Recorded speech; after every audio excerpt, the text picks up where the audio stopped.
The Vedas and their antiquity. The sacred books of India, the Vedas, are generally believed to be the earliest literary record of the Indo-European race. It is indeed difficult to say when the earliest portions of these compositions came into existence. Many shrewd guesses have been offered, but none of them can be proved to be incontestably true. Max Muller supposed the date to be 1200 BC, Hong 2400 BC, and Bal Gangadhar Tilak 4000 BC. The ancient Hindus seldom kept any historical record of their literary, religious, or political achievements. The Vedas were handed down from mouth to mouth from a period of unknown antiquity, and the Hindus generally believed that they were never composed by men. It was therefore generally supposed that either they were taught by God to the sages or that they were of themselves revealed to the sages who were the seers or mantra drashta of the hymns.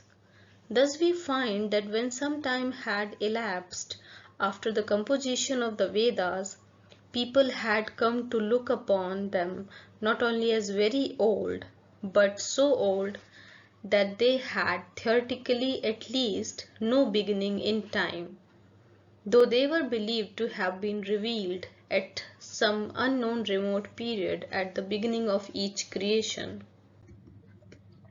The place of the Vedas in the Hindu mind.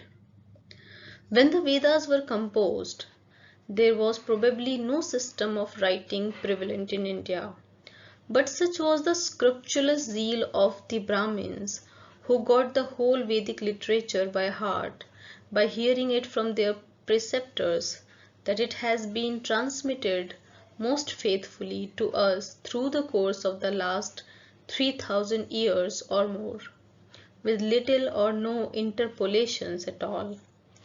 The religious history of India had suffered considerable changes in the later periods, since the time of the Vedic civilization, but such was the reverence paid to the Vedas that they had ever remained as the highest religious authority for all sections of the Hindus at all times. Even at this day, all the obligatory duties of the Hindus at birth, marriage, death, etc., are performed according to the old Vedic ritual.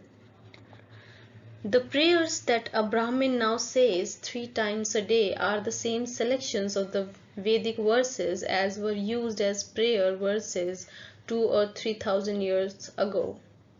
A little insight into the life of an ordinary Hindu of the present day will show that the system of image worship is one that has been grafted upon his life, the regular obligatory duties of which are ordered according to the old Vedic rites. Thus an orthodox Brahmin can dispense with image worship if he likes, but not so with his daily Vedic prayers or other obligatory ceremonies. Even at this day, there are persons who bestow immense sums of money for the performance and teachings of Vedic sacrifices and rituals. Most of the Sanskrit literatures that flourished after the Vedas base upon them their own validity and appeal to them as authority. Systems of Hindu philosophy not only owe their allegiance to the Vedas, but the adherents of each one of them would often quarrel with others and maintain its superiority by trying to prove that it and it alone was the faithful follower of the Vedas and represented correctly their views. The laws which regulate the social, legal, domestic, and religious customs and rites of the Hindus even to the present day are said to be but mere systematized memories of old Vedic teachings and are held to be obligatory on their authority. Even under British administration, in the inheritance of property, adoption, and in such other legal transactions, Hindu law is followed, and this claims to draw its authority from the Vedas. To enter into details it is unnecessary, but suffice it to say that the Vedas, far from being regarded as a dead literature of the past, are still looked upon as the origin and source of almost all literatures except purely secular poetry and drama.